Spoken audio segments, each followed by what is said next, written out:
2008년 겨울, 강원도 오대산에서 일어난 일은 그 누구도 예상할 수 없었습니다. 평범한 회사원 4명이 주말 산행을 떠났습니다. 새벽 기차를 타고 오대산으로 향했던 그들은 저녁이면 돌아올 예정이었습니다. 하지만 약속된 시간이 지나도 그들은 돌아오지 않았습니다. 가족들의 신고로 구조대가 투입됐지만 산 중턱에서 발견된 건 배낭 2개뿐이었습니다. 사람은 흔적도 없이 사라져버렸습니다. 경찰과 구조대의 대규모 수색이 시작됐지만 어떤 단서도 찾을 수 없었습니다. 사건은 미제로 남겨진 채 세월이 흘렀습니다. 그런데 6년이 지난 2014년 서울의 한 고물상에서 발견된 낡은 디지털 카메라 한 대가 모든 것을 바꿔놓았습니다. 그 카메라 안에는 6년간 숨겨져 있던 충격적인 진실이 담겨 있었습니다. 오늘 이야기를 탐정 미스터리에서 들려드립니다. 시작하기 전에 구독과 좋아요 부탁드립니다. 이런 미스터리 사건을 기록하고 전하는데 큰 힘이 됩니다. 2008년 12월 12일 금요일 저녁 8시 서울 강남구 청운건설 본사 로비. 형광등 불빛 아래 4명의 남자가 배낭을 메고 서 있었습니다. 청운건설 산악회 소속 회원들이었습니다. 주말을 이용한 강원도 오대산 당일 산행이었습니다. 특별할 것 없는 그저 평범한 주말 계획이었습니다.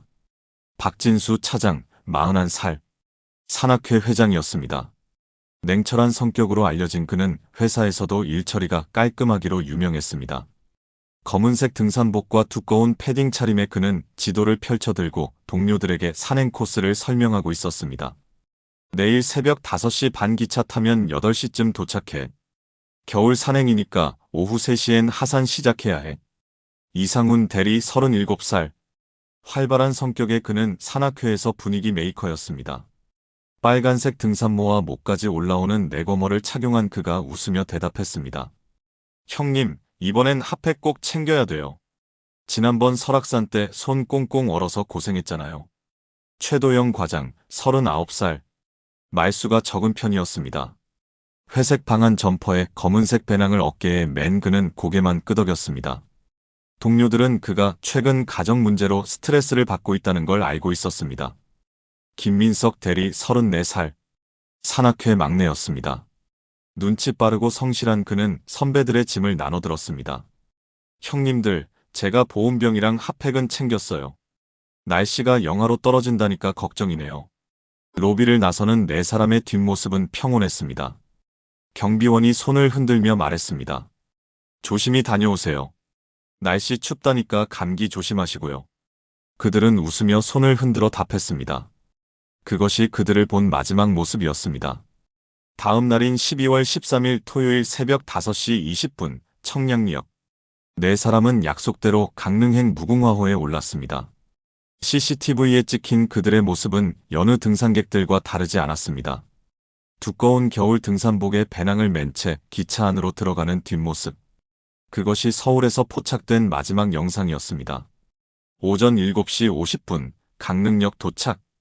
역 근처 편의점 CCTV에 4사람이 잠깐 나타났습니다. 핫팩과 따뜻한 음료수를 사는 모습이었습니다. 계산대 직원은 나중에 경찰 조사에서 이렇게 증언했습니다. 평범한 등산객들이었어요. 특별히 이상한 점은 없었습니다. 오전 8시 20분경 오대산 등산로 입구. 주차장 관리인의 기억에 따르면 4사람은 택시를 타고 도착했습니다. 날씨는 맑았지만 쌀쌀했습니다. 영하의 기온에 하얀 입김이 피어올랐습니다. 오늘 날씨 괜찮은데 늦어도 오후 3시까지는 내려와야 해. 해지면 급격히 추워질 거야. 박 차장의 목소리였습니다. 그는 습관처럼 손목 시계를 확인했습니다. 등산로 초입의 안내판 앞에서 4사람은 기념사진을 찍었습니다. 그 사진은 나중에 가족들의 품으로 돌아왔습니다. 사진 속 그들의 얼굴은 밝았습니다. 오전 9시경 등산 시작. 목격자들의 증언이 이어졌습니다. 같은 시간에 산에 오른 다른 등산객들이 4사람을 봤다고 했습니다. 중턱쯤에서 쉬고 있더라고요. 인사 나누고 지나갔죠. 핫팩 하나 빌려달라고 해서 줬어요. 고맙다고 하더군요. 평범한 대화들이었습니다. 아무도 이상한 낌새를 느끼지 못했습니다. 4사람은 천천히 그러나 꾸준히 산을 올랐습니다. 그런데 정오가 지나면서 목격담이 끊겼습니다. 중턱 전망대를 지난 이후 그들을 본 사람이 아무도 없었습니다. 정상까지는 1시간 남짓 거리였습니다. 오후가 되면서 다른 등산객들은 하나둘 하산하기 시작했습니다. 겨울 산행은 해가 짧기 때문에 서둘러야 했습니다. 하지만 네 사람의 모습은 어디에서도 보이지 않았습니다. 오후 5시 박 차장의 휴대폰으로 전화가 걸려왔습니다. 아내였습니다. 약속된 시간이 지났지만 연락이 없어 걱정이 됐던 것입니다. 전화는 받지 않았습니다. 1번, 2번, 3번. 계속된 부재중 전화. 불안이 스며들기 시작했습니다. 오후 6시 이 대리의 어머니도 전화를 걸었습니다. 역시 받지 않았습니다. 최 과장의 아내, 김 대리의 형. 가족들의 전화가 이어졌지만 4개의 휴대폰은 모두 침묵했습니다. 오후 7시 30분 박 차장의 아내가 경찰에 신고했습니다.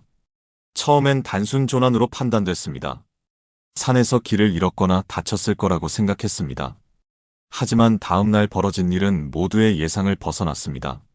12월 14일 일요일 새벽 6시 구조대가 출동했습니다. 경찰과 소방대원 그리고 지역 산악회 회원들까지 총 50여 명이 투입됐습니다. 수색은 등산로를 따라 체계적으로 진행됐습니다. 하지만 겨울 산행의 수색은 쉽지 않았습니다. 낮은 기온과 짧은 해가 수색을 방해했습니다. 오전 10시경 중턱 전망대에서 배낭 2개가 발견됐습니다. 박 차장과 김 대리의 것이었습니다. 배낭은 나란히 놓여 있었습니다. 급하게 버리고 간 흔적은 아니었습니다. 마치 의도적으로 놓아둔 것처럼 보였습니다. 주변에는 얼음이 얼어붙은 물병과 사용한 핫팩 몇 개가 흩어져 있었습니다. 배낭 안을 확인했습니다. 지갑, 휴대폰 충전기, 여벌옷, 그리고 물병. 모두 그대로 있었습니다. 이상한 점이 있었습니다. 휴대폰이 없었습니다. 네 사람 모두 휴대폰을 소지하고 있었을 텐데 배낭 어디에도 없었습니다. 장갑도 발견되지 않았습니다. 영하의 날씨에 장갑을 끼지 않고 이동했다는 건 이상했습니다. 더 기묘한 발견이 이어졌습니다. 전망대 옆 바위 틈에서 작은 녹음기가 나왔습니다. 낡은 카세트 녹음기였습니다. 이 대리가 산행 기록용으로 들고 다니던 것이었습니다. 구조대원이 재생 버튼을 눌렀습니다. 쏴! 바람 소리가 먼저 들렸습니다. 그리고 발소리. 네 사람이 걷는 소리였습니다. 숨소리도 들렸습니다. 한참을 오르는 소리만 이어졌습니다. 형, 여기서 좀 쉴까요? 김 대리의 목소리였습니다. 시간은 오전 11시쯤으로 추정됐습니다. 그래, 잠깐만. 핫팩 좀 갈자. 짧은 대화 후 물 마시는 소리가 들렸습니다. 그리고 다시 침묵. 바람 소리만 흘렀습니다. 그때 누군가의 목소리가 들렸습니다. 형, 저 사람. 여기 왜 있지? 김 대리의 목소리였습니다. 당황한 듯한 어조였습니다. 곧이어 발걸음 소리. 여러 명의 발걸음이 뒤섞였습니다. 그리고 뚝 끊겼습니다. 녹음은 거기서 멈춰 있었습니다. 구조대원들은 서로의 얼굴을 마주봤습니다. 저 사람이란 누구를 말하는 걸까? 산에는 등산객들이 많았습니다. 하지만 김 대리의 목소리엔 분명 놀라움이 섞여 있었습니다. 예상치 못한 사람을 본 것처럼. 수색은 나흘간 계속됐습니다. 하지만 네 사람의 흔적은 더 이상 나오지 않았습니다. 전망대 주변 수풀에서 나뭇가지가 꺾인 흔적이 발견됐습니다. 돌이 흩어진 자국도 있었습니다. 하지만 몸싸움이나 폭력의 흔적은 없었습니다. 혈흔도 찢어진 옷가지도 없었습니다. 4명의 성인 남성이 그냥 공기처럼 사라져버린 것입니다. 언론이 들끓기 시작했습니다. 회사원 4명 집단 실종. 미스터리한 녹음기 음성. 연일 뉴스에 보도됐습니다. 가족들은 방송에 나와 호소했습니다. 제발 저희 남편을 찾아주세요. 박 차장의 아내였습니다. 눈물을 흘리며 말했습니다. 아직 어린아이들이 기다리고 있습니다. 하지만 시간이 흐를수록 희망은 희미해졌습니다. 경찰은 사건의 가능성을 열어두기 시작했습니다. 단순 조난이 아닐 수도 있다고. 누군가의 의도가 개입됐을 가능성. 하지만 증거는 없었습니다. 그들은 왜 배낭을 두고 갔을까? 왜 휴대폰만 챙겨갔을까? 장갑은 어디로 갔을까? 녹음기 속 그 사람은 누구였을까? 질문만 쌓여갔습니다. 오대산은 다시 고요해졌습니다. 등산객들의 발길도 끊겼습니다. 사람들은 그 산을 두려워하기 시작했습니다. 내 남자를 삼킨 산. 진실을 알 수 없는 침묵의 산. 그러나 이것은 시작에 불과했습니다. 네 사람의 실종 뒤에는 아무도 예상하지 못한 진실이 숨어 있었습니다. 수색이 계속되는 동안 경찰은 실종자들의 신원을 면밀히 조사하기 시작했습니다. 겉으로 보기엔 평범한 회사 동료들이었습니다. 하지만 그 이면에는 누구도 몰랐던 이야기가 숨어 있었습니다. 12월 15일 월요일 청운건설 본사. 형사들이 네 사람의 책상을 조사했습니다. 동료들은 충격에 빠져 있었습니다. 함께 일하던 사람들이 하루아침에 사라졌다는 사실을 받아들이기 힘들어했습니다. 사무실 창밖으로는 차가운 겨울비가 내리고 있었습니다. 박진수 차장의 책상 서랍에서 이상한 메모가 발견됐습니다. 작은 수첩에 빼곡히 적힌 숫자들, 날짜와 금액으로 보였습니다. 그중 눈에 띄는 항목이 있었습니다. 최도영 300만 원, 이상훈 500만 원. 형사는 고개를 갸우뚱했습니다. 이건 무엇을 의미하는 걸까? 단순한 개인 대출인가 아니면 다른 의미가 있는 건가? 인사팀에서 확인한 결과 박 차장과 최 과장은 같은 프로젝트 팀이었습니다. 2년 전 강원도 지역 토지 매입건을 함께 진행했던 기록이 있었습니다. 당시 회사 내부에서 잠깐 소문이 돌았었습니다. 계약 과정에서 문제가 있었다는 이야기였습니다. 하지만 공식적으로 확인된 바는 없었습니다. 소문은 곧 잠잠해졌고 모두 잊혀졌습니다. 이상훈 대리의 상황은 더 복잡했습니다. 동료들의 증언에 따르면 그는 최근 몇 달간 금전적으로 어려움을 겪고 있었습니다. 사업 실패로 빚을 졌다는 소문이었습니다. 점심시간마다 전화를 받으며 난처한 표정을 짓곤 했다고 합니다. 상훈이가 한두 달 전부터 돈 빌려달라고 했어요. 같은 팀 직원의 증언이었습니다. 급하게 필요한 것 같았어요. 하지만 금액이 커서 선뜻 못 빌려줬죠. 형사들은 이 대리의 통장 내역을 확인했습니다. 최근 석 달간 여러 차례 큰 금액이 입금됐다가 바로 빠져나간 흔적이 있었습니다. 출처가 불분명한 돈이었습니다. 추적해보니 일부는 박 차장의 계좌에서 나온 것이었습니다. 김민석 대리는 산악회 막내로서 선배들을 잘 따랐습니다. 성실하고 조용한 성격이었습니다.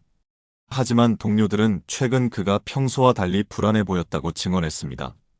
한 달 전쯤부터 표정이 어두워졌어요. 옆자리 직원이 말했습니다. 무슨 고민이 있냐고 물어봤는데 아무것도 아니라고 하더라고요. 김 대리의 컴퓨터를 포렌식 조사한 결과 삭제된 파일들이 복구됐습니다. 그 중에는 회사 내부 계약 관련 문서들이 있었습니다.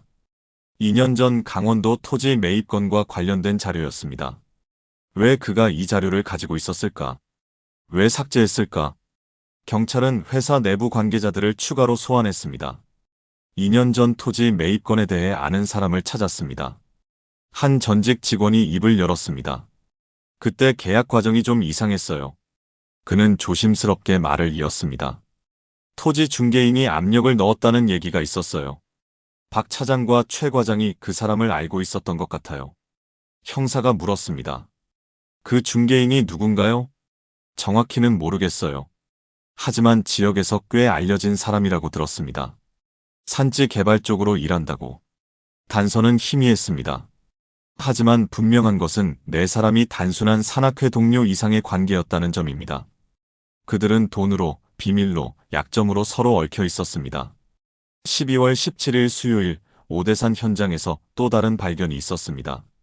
구조대원이 전망대에서 50m 떨어진 숲속에서 등산 지팡이 한 개를 찾았습니다. 최 과장이 사용하던 것이었습니다. 지팡이는 눈 덮인 나무 뿌리 사이에 반쯤 묻혀 있었습니다. 이상한 점이 있었습니다. 지팡이 손잡이 부분에 붉은 얼룩이 묻어 있었습니다. 국과수에 감식을 의뢰했습니다. 결과는 이틀 뒤에 나왔습니다. 혈흔이 맞았습니다. 최도영 과장의 혈액형과 일치했습니다. 현장 주변을 정밀 수색했습니다. 하지만 더 이상의 혈흔은 발견되지 않았습니다. 이건 무엇을 의미하는 걸까? 부상을 입었다면 피가 더 많이 흘렀어야 했습니다. 하지만 눈 덮인 현장은 깨끗했습니다. 혹시 눈이 덮어버린 걸까? 아니면 다른 이유가 있는 걸까? 같은 날 오후 마을 주민 인터뷰가 진행됐습니다. 경찰은 사건 당일 산 주변에서 이상한 걸 목격한 사람이 있는지 확인하고 있었습니다. 등산로 입구에서 식당을 운영하는 박모 씨가 기억을 더듬었습니다. 그날 밤에 차 한 대가 지나갔어요. 무슨 차였나요? 검은색 봉고차 같았어요. 새벽 2시쯤이었을 거예요. 이상하게 생각했죠. 그 시간에, 그것도 겨울에 산으로 올라가는 차는 처음 봤거든요. 운전자는 봤습니까? 어두워서 잘 안 보였어요. 그냥 남자였던 것 같아요. 덩치가 큰 사람이었던 것 같기도 하고. 형사는 메모를 했습니다. 새벽 2시. 네 사람이 실종된 것으로 추정되는 시간과 가깝습니다. 우연일까 아니면 연관이 있을까? 다른 주민도 비슷한 증언을 했습니다. 차 소리를 들었어요. 밤늦게 산길로 올라가는 차가 있어서 신기했죠. 겨울엔 등산객도 적은데 말이에요. 하지만 번호판을 본 사람은 없었습니다. 차종도 확실하지 않았습니다. 어두운 겨울밤이었습니다. 기억은 흐릿했습니다. 경찰은 인근 CCTV를 확인했습니다. 하지만 산 입구에는 카메라가 없었습니다. 가장 가까운 카메라는 마을 입구에 하나뿐이었습니다. 그마저도 화질이 좋지 않았습니다. 12월 13일 새벽 1시부터 3시 사이 지나간 차량을 확인했지만 검은색 봉고차로 특정할 수 있는 영상은 없었습니다. 증거는 단편적이었습니다. 피 묻은 지팡이, 녹음기 속 목소리, 새벽에 목격된 차량. 하나하나는 의미심장했지만 연결되지 않았습니다. 퍼즐 조각들이 흩어져 있었습니다. 12월 22일, 실종 열흘째. 대규모 수색이 종료됐습니다. 더 이상 발견되는 것이 없었습니다. 겨울산의 혹독한 추위 속에서 생존 가능성은 거의 없다는 게 전문가들의 판단이었습니다. 경찰은 수사 방향을 바꿨습니다. 이건 단순 조난이 아니라는 판단이었습니다. 사건 사고로 접근하기 시작했습니다. 가족들은 절규했습니다. 포기하지 마세요. 제발 끝까지 찾아주세요. 하지만 현실은 냉혹했습니다. 단서는 너무 적었고 산은 너무 넓었습니다. 게다가 눈이 쌓이기 시작했습니다. 수색은 더욱 어려워졌습니다. 네 사람은 증발한 것처럼 사라졌습니다. 언론은 여러 가설을 제시했습니다. 동사사고, 집단 조난, 범죄 연루설. 추측만 무성했습니다. 진실은 아무도 몰랐습니다. 오대사는 여전히 침묵했습니다. 하얀 눈이 모든 흔적을 덮어버렸습니다. 그 산속 어딘가에 답이 있을 것입니다. 하지만 아무도 찾지 못했습니다. 그리고 그들은 몰랐습니다. 몇 년 후 우연히 발견될 물건 하나가 모든 것을 뒤집어 놓을 거라는 사실을. 2014년 3월 서울 중랑구의 한 고물상. 사건은 잊혀진 지 오래였습니다. 세상은 계속 돌아갔고 사람들은 새로운 일상에 빠져 있었습니다. 하지만 진실은 예상치 못한 곳에서 기다리고 있었습니다. 고물상 주인 김영수 씨는 그날도 여느 때처럼 물건들을 정리하고 있었습니다. 한 청년이 낡은 박스를 들고 왔습니다. 이사 정리를 하다가 나온 물건들이라고 했습니다. 박스 안에는 오래된 가전제품들이 들어 있었습니다. 라디오, 시계, 그리고 낡은 디지털 카메라 한 대. 김 씨는 카메라를 집어들었습니다. 2000년대 초반 모델로 보였습니다. 먼지가 잔뜩 쌓여 있었습니다. 전원 버튼을 눌렀습니다. 놀랍게도 카메라가 켜졌습니다. 배터리가 아직 조금 남아 있었습니다. 화면을 확인했습니다. 사진이 몇 장 저장되어 있었습니다. 김 씨는 무심코 사진들을 넘겼습니다. 산 풍경, 단체 사진, 평범한 등산 사진들이었습니다. 그런데 마지막 사진에서 손이 멈췄습니다. 사진 속에는 4명의 남자가 있었습니다. 등산복을 입고 환하게 웃고 있었습니다. 배경은 산 중턱 전망대였습니다. 하지만 이상한 점이 있었습니다. 4사람 뒤로 조금 떨어진 곳에 또 다른 남자가 서 있었습니다. 그 남자는 카메라를 정면으로 쳐다보고 있었습니다. 표정이 묘했습니다. 웃지도 않고 그저 무표정하게 서 있었습니다. 팔뚝에는 뚜렷한 상처 자국이 보였습니다. 길고 붉은 상처였습니다. 김 씨는 사진 정보를 확인했습니다. 촬영 날짜는 2008년 12월 13일, 시간은 오전 11시 43분. 그리고 그때 문득 떠올랐습니다. 몇 년 전 뉴스에서 봤던 사건. 오대산에서 실종된 회사원 4명. 손이 떨렸습니다. 혹시 이 사진 속 사람들이 그때 그 실종자들이 아닐까? 김 씨는 즉시 경찰에 신고했습니다. 사흘 뒤 경찰이 카메라를 분석했습니다. 결과는 충격적이었습니다. 사진 속 4명은 실종자들이 맞았습니다. 박진수, 이상훈, 최도영, 김민석. 그들이 마지막으로 찍은 사진이었습니다. 문제는 뒤에 서 있던 남자였습니다. 경찰은 즉시 신원 확인에 들어갔습니다. 얼굴 인식 시스템을 돌렸습니다. 그리고 며칠 뒤 결과가 나왔습니다. 정대호, 45살. 강원도 일대에서 활동하는 토지 브로커였습니다. 그는 지역에서 알아주는 인물이었습니다. 하지만 평판은 좋지 않았습니다. 불법 산지 개발로 여러 번 조사를 받은 전력이 있었습니다. 형사들이 과거 기록을 뒤졌습니다. 그리고 놀라운 사실을 발견했습니다. 2006년 정대호는 청운건설과 토지 거래를 했던 기록이 있었습니다. 당시 프로젝트 담당자가 바로 박진수 차장과 최도영 과장이었습니다.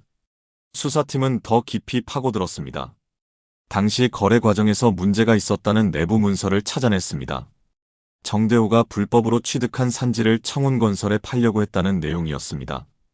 박 차장과 최 과장은 이 사실을 알게 됐고 거래를 거부했습니다. 하지만 정대호는 쉽게 물러서지 않았습니다. 협박과 회유를 반복했다는 증언이 나왔습니다. 결국 거래는 무산됐습니다. 정대호는 큰 손해를 봤습니다. 그리고 박 차장과 최 과장을 원망했을 것입니다.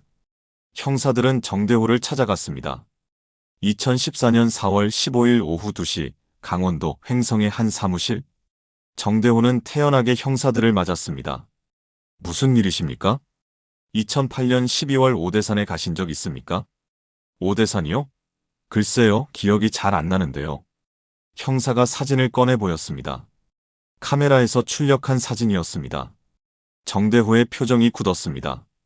하지만 곧 평정을 되찾았습니다. 이게 저라는 증거가 있습니까? 사진이 흐릿한데요. 국과수에서 얼굴 인식 결과 당신과 93% 일치합니다. 그건 착오입니다. 저는 그날 산에 간 적이 없습니다. 그럼 왜 당신이 사진에 찍혀 있습니까? 누군가 합성한 거 아닙니까?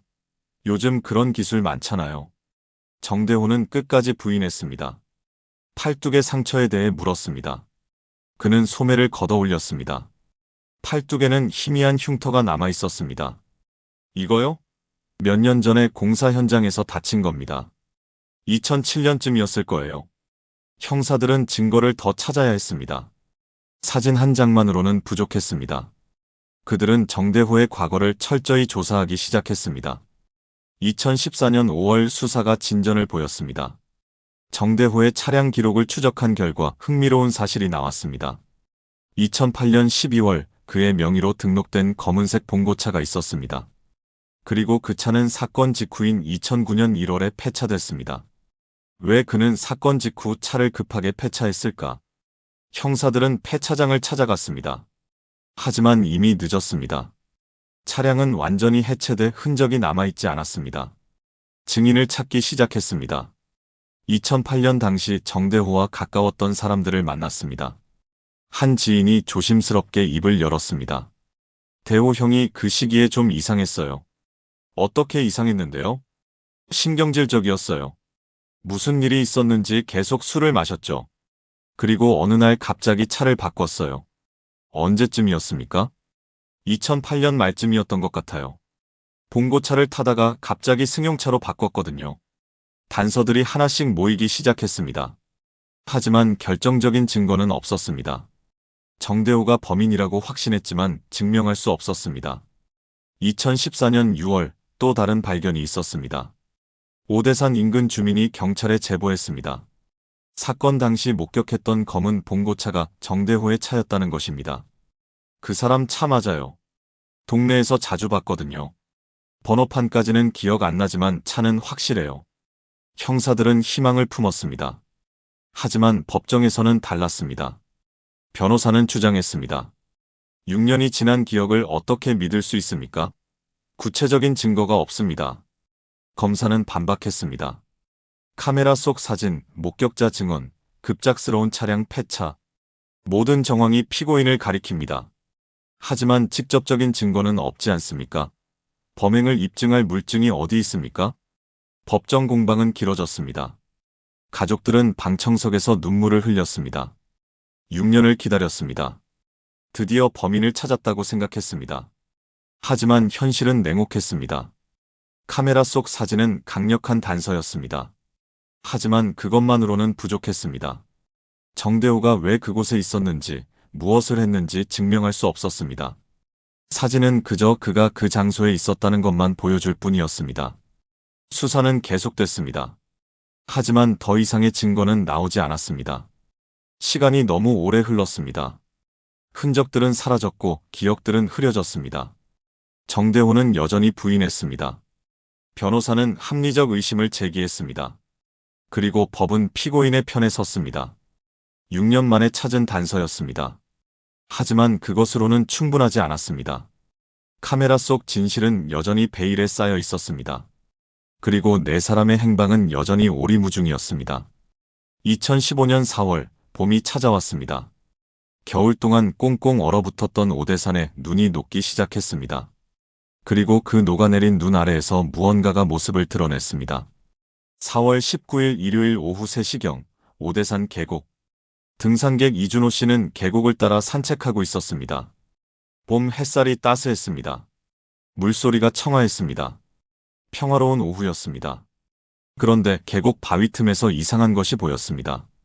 처음엔 그냥 쓰레기인 줄 알았습니다. 가까이 다가갔습니다. 손이 떨렸습니다. 그것은 등산화 한 짝이었습니다. 낡고 해진 검은색 등산화였습니다. 오랜 시간 물에 잠겨 있었던 듯 보였습니다.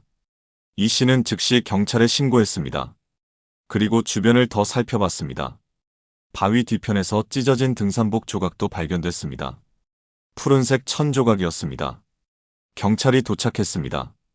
현장을 통제하고 주변을 수색했습니다. 등산화와 옷 조각 외에도 몇 가지가 더 발견됐습니다. 플라스틱 물병 뚜껑, 손전등 부품, 그리고 담배꽁초 3개. 증거물들을 수거해 국과수로 보냈습니다. DNA 분석이 진행됐습니다. 결과가 나오기까지 일주일이 걸렸습니다. 4월 26일 분석 결과가 나왔습니다. 등산화에서 검출된 DNA는 박진수 차장의 것이었습니다. 찢어진 옷 조각도 마찬가지였습니다. 7년 만에 실종자들의 흔적이 발견된 것입니다. 더 놀라운 것은 담배꽁초였습니다. 3개 중 2개에서 정대호의 DNA가 검출됐습니다.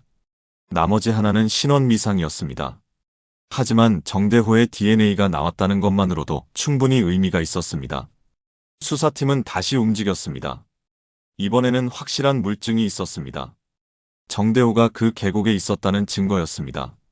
왜 그가 그곳에 있었을까? 실종자들과 무슨 관계가 있을까? 형사들은 정대호를 다시 불렀습니다.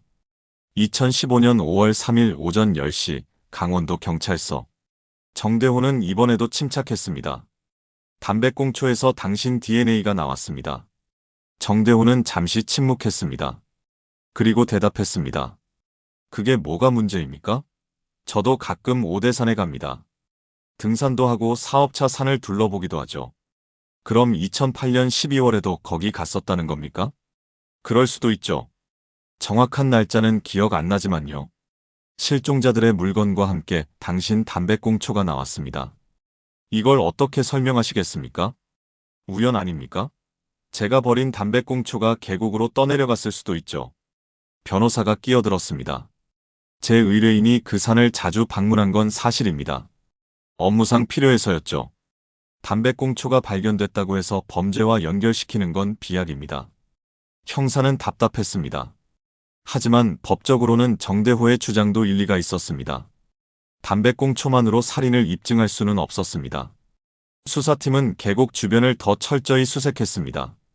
혹시 다른 증거가 있을지도 몰랐습니다. 열흘 동안 대규모 수색이 진행됐습니다. 하지만 더 이상의 발견은 없었습니다. 전문가들이 투입됐습니다. 계곡의 물 흐름을 분석했습니다. 등산화와 옷 조각이 어디서 흘러왔는지 추정하려는 시도였습니다. 물길을 역추적했습니다. 상류 지역을 샅샅이 뒤졌습니다. 5월 중순 계곡 상류에서 추가 발견이 있었습니다. 나무 뒤편 낙엽더미 속에서 깨진 손목 시계가 나왔습니다.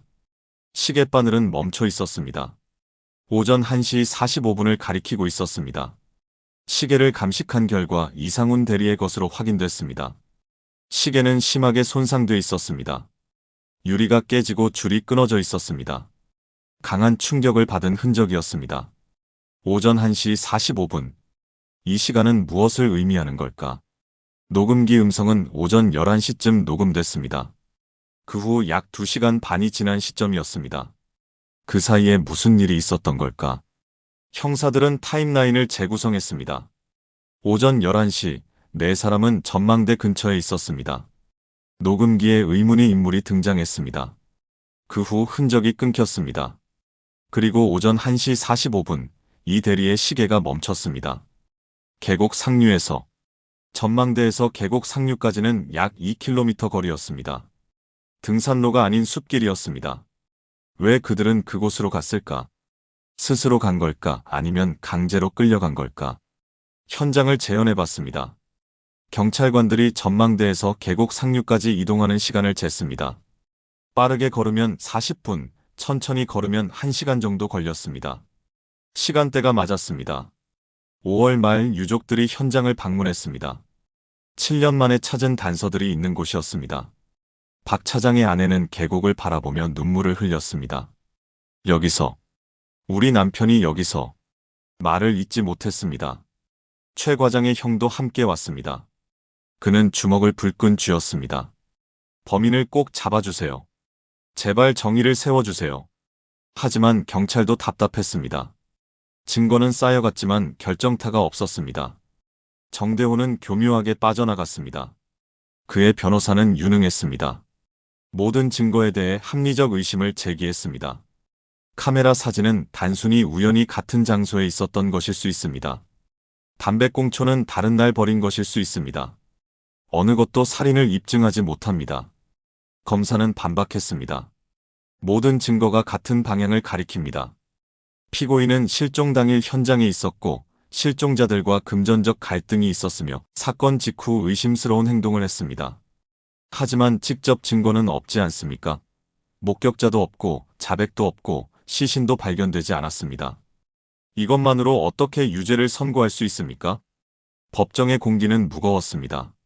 판사는 고민에 빠졌습니다. 정황 증거는 충분했습니다. 하지만 법은 명확했습니다. 합리적 의심의 여지가 없어야 유죄였습니다.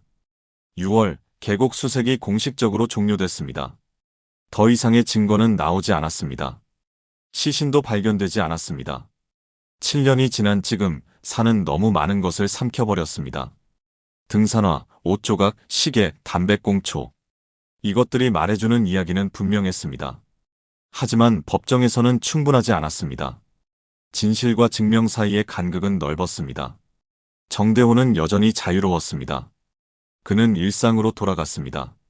하지만 주변의 시선은 차가웠습니다. 사람들은 알고 있었습니다. 그가 무엇을 했는지. 계곡은 다시 고요해졌습니다. 물소리만 흘렀습니다. 하지만 그 물 아래 어딘가에 여전히 비밀이 숨어 있을 것입니다. 네 사람의 마지막 순간을 아는 비밀이. 2016년 2월 서울중앙지방법원. 유족들이 국가와 정대호를 상대로 민사소송을 제기했습니다. 형사 입건은 증거 부족으로 무산됐지만 민사라도 책임을 물어야 한다는 판단이었습니다. 8년을 기다렸습니다. 이제 법정에서라도 진실을 밝히고 싶었습니다. 첫 번째 공판일, 법정은 방청객들로 가득 찼습니다. 언론도 몰려들었습니다. 오대산 실종 사건은 여전히 많은 사람들의 관심사였습니다. 미해결 사건의 상징이었습니다.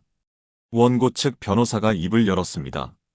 2008년 12월 13일, 4명의 평범한 가장이 산에 올랐습니다. 그들은 다시 돌아오지 못했습니다. 피고 정대호는 그날 현장에 있었습니다. 그의 사진이 있고 그의 DNA가 있습니다.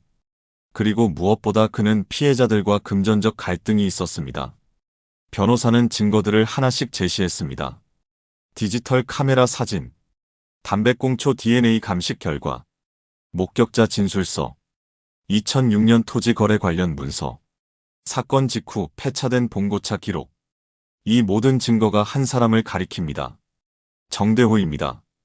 방청석에서 유족들이 고개를 끄덕였습니다. 박 차장의 아내는 손수건을 꺼내 눈물을 닦았습니다.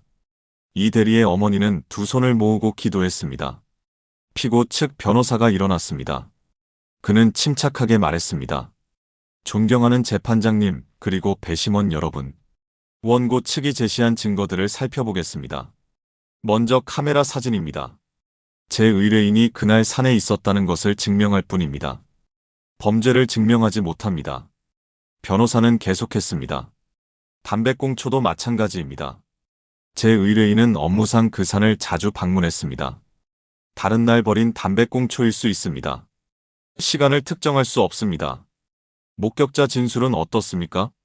6년이 지난 기억입니다. 어두운 밤에 본 차량을 정확히 기억할 수 있을까요? 신빙성이 떨어집니다. 토지거래 갈등도 과장됐습니다. 사업상 의견 차이가 있었을 뿐입니다. 이것이 살인 동기가 될 수 있습니까? 변호사는 마지막으로 말했습니다. 가장 중요한 것은 시신이 발견되지 않았다는 점입니다. 그들이 정말 사망했는지도 확실하지 않습니다. 혹시 다른 이유로 실종된 것은 아닐까요? 방청석이 술렁였습니다. 유족들은 분노했습니다. 이 대리의 형이 자리에서 벌떡 일어났습니다. 말도 안 되는 소리를? 재판장이 망치를 두드렸습니다. 정숙하십시오. 공판은 계속됐습니다. 증인들이 차례로 나왔습니다. 등산로 입구 식당 주인 박모 씨가 증언대에 섰습니다. 그날 밤 분명히 봤습니다. 검은 봉고차가 산으로 올라갔어요. 새벽 2시쯤이었습니다. 피고 측 변호사가 반대 신문을 했습니다. 8년 전 일을 정확히 기억하십니까? 네, 그날이 특별했거든요. 겨울 한밤중에 산으로 올라가는 차를 본 게 처음이었으니까요. 차 색깔과 종류를 확실히 구분할 수 있었습니까? 어두웠을 텐데요. 가로등 불빛이 있었습니다. 분명히 봤어요. 번호판은 보셨습니까? 그건 기억이 안 납니다. 그럼 그게 피고의 차라고 어떻게 확신합니까? 박 씨는 말을 잇지 못했습니다. 변호사는 고개를 저었습니다. 더 이상 질문 없습니다. 다음은 청운건설 전 직원이었습니다. 그는 2006년 토지거래 당시를 증언했습니다. 정대호는 여러 번 회사에 찾아왔습니다. 박 차장과 최 과장을 만나려고 했죠. 한 번은 큰 소리로 다투는 걸 들었습니다. 뭐라고 다투던가요? 정확한 내용은 못 들었습니다. 하지만 정대호가 협박조로 말하는 것 같았어요. 두고 보자는 말을 했던 것 같습니다. 피고 측 변호사가 끼어들었습니다. 것 같다는 추측입니다. 정확히 들은 게 아니지 않습니까? 그렇습니다만 추측과 사실을 구분해야 합니다. 공판은 석 달간 이어졌습니다. 여러 증인이 나왔습니다. 국과수 감식관이 DNA 분석 결과를 설명했습니다. 산학 전문가가 현장 상황을 재구성했습니다. 심리학자가 범행 동기를 분석했습니다. 하지만 피고 측은 모든 증거에 의문을 제기했습니다. 하나하나 흔들었습니다. 합리적 의심을 심었습니다. 정대호는 마지막까지 침묵으로 일관했습니다. 증언대에 서지도 않았습니다. 헌법상 권리였습니다. 변호사만 그를 대신해 말했습니다. 2016년 5월 20일 최종 변론이 있었습니다. 원고 측 변호사가 열변을 토했습니다. 재판장님, 우리는 완벽한 증거를 가지고 있지 못합니다. 하지만 이 모든 정황이 우연일 수 있습니까? 피고는 현장에 있었습니다. 피해자들과 갈등이 있었습니다. 사건 직후 증거를 인멸했습니다. 이것이 우연입니까? 피고 측 변호사가 반박했습니다. 정황 증거는 추론일 뿐입니다. 법은 명확한 증거를 요구합니다. 합리적 의심이 있다면 무죄 추정 원칙이 적용돼야 합니다. 재판부는 한 달간 숙고했습니다. 2016년 6월 24일 판결문이 낭독됐습니다. 법정은 숨죽였습니다. 원고의 청구를 기각한다. 방청석에서 탄식이 터져나왔습니다. 유족들은 고개를 떨어뜨렸습니다. 박 차장의 아내는 주저앉았습니다. 재판장이 판결 이유를 설명했습니다. 제출된 증거들은 피고가 사건 당시 현장 인근에 있었을 가능성을 시사한다. 그러나 직접적으로 범행을 입증하는 증거는 부족하다. 시신이 발견되지 않았고 명확한 범행 증거가 없다. 따라서 민사상 책임을 인정하기 어렵다. 정대호는 무표정했습니다. 그는 천천히 법정을 떠났습니다. 기자들이 몰려들었지만 그는 아무 말도 하지 않았습니다. 유족들은 법정 앞에서 기자회견을 열었습니다. 최 과장의 형이 떨리는 목소리로 말했습니다. 법은 우리를 보호해주지 못했습니다. 하지만 우리는 포기하지 않을 것입니다. 진실은 반드시 밝혀질 것입니다. 이 대리의 어머니는 눈물로 호소했습니다. 제 아들은 어디 있습니까? 살아 있습니까? 죽었습니까? 저는 알 권리가 있습니다. 하지만 답은 돌아오지 않았습니다. 법은 판결을 내렸습니다. 사건은 다시 미궁 속으로 빠져들었습니다. 그날 저녁 뉴스는 판결 소식을 전했습니다. 앵커가 말했습니다.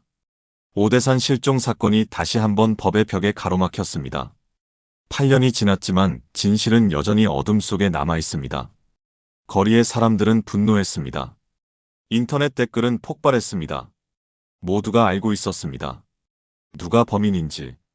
하지만 법은 달랐습니다. 법은 증거를 요구했습니다.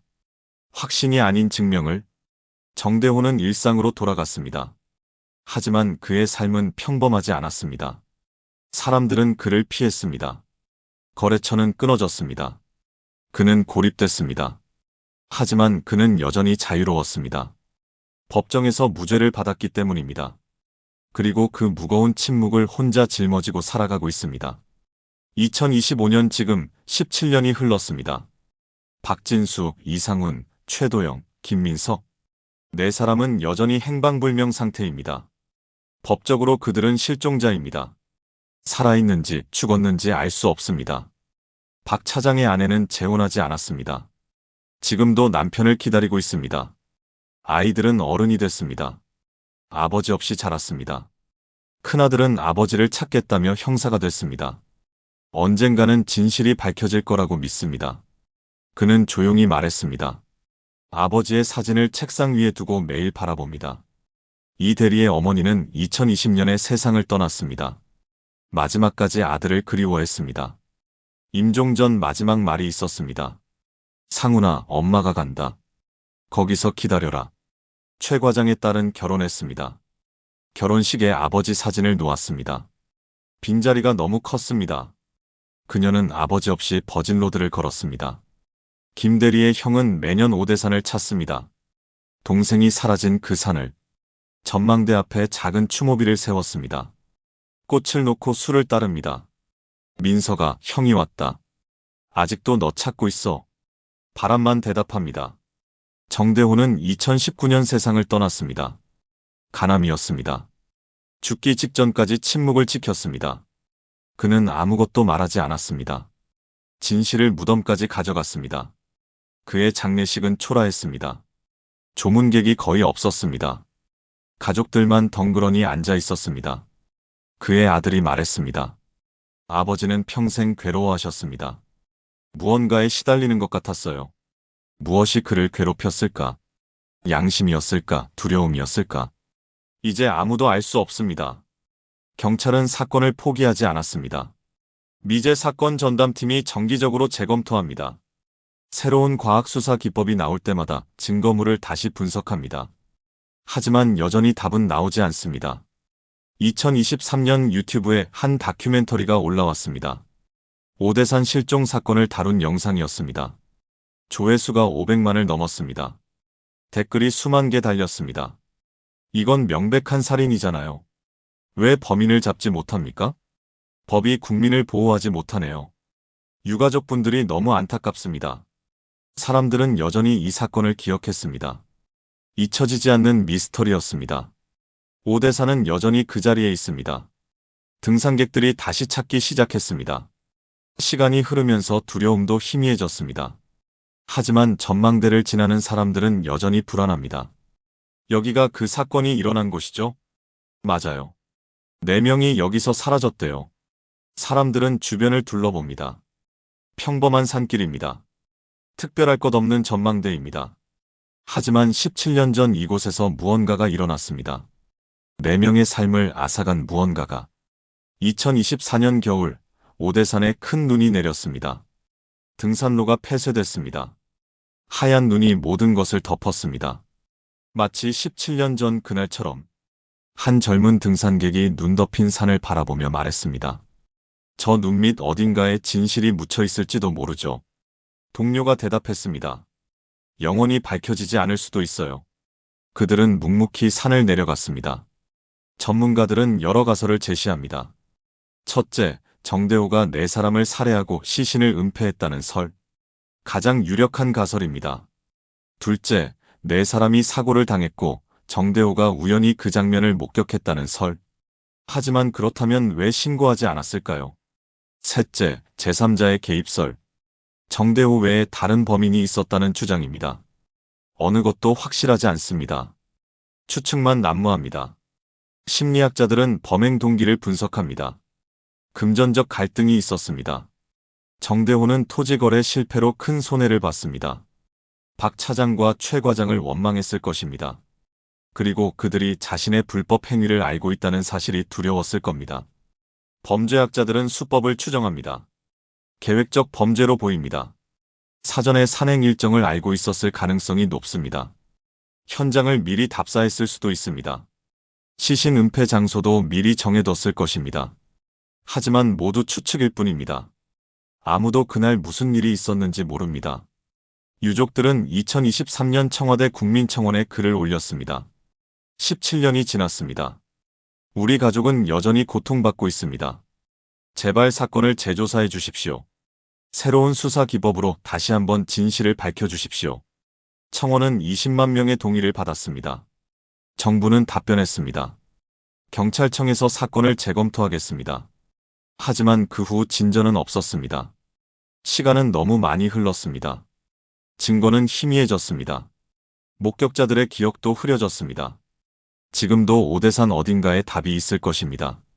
계곡 깊은 곳, 동굴 속 혹은 땅 밑, 네 사람의 마지막이 잠들어 있을 것입니다.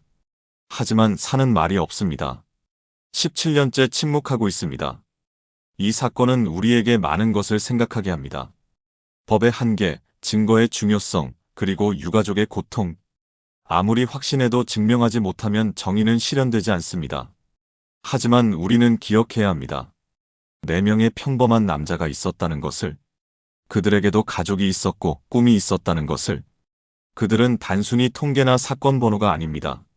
살아 숨쉬던 사람들이었습니다. 박진수, 이상훈, 최도영, 김민석. 이 네 이름을 기억해 주십시오. 그들의 이야기가 잊혀지지 않도록. 언젠가 진실이 밝혀지는 날까지. 오대산은 오늘도 그 자리에 서 있습니다. 사계절이 바뀌고 눈이 내리고 녹습니다. 등산객들이 오고 갑니다. 하지만 산은 여전히 침묵합니다. 그 침묵 속에 17년 전의 비밀이 숨어 있습니다. 언젠가 그 비밀이 세상에 드러나는 날이 올까요? 아니면 영원히 어둠 속에 남을까요? 우리는 알 수 없습니다. 다만 기억하고 기다릴 뿐입니다. 진실이 밝혀지는 그날을. 만약 이 이야기를 보고 계신 분 중에 이 사건에 대해 아는 것이 있다면 작은 정보라도 경찰에 제보해 주시기 바랍니다. 유가족들은 여전히 기다리고 있습니다. 진실은 반드시 밝혀져야 합니다. 그것이 우리가 할 수 있는 최소한의 일입니다. 오늘 이야기 잘 들으셨나요? 구독과 좋아요 부탁드립니다.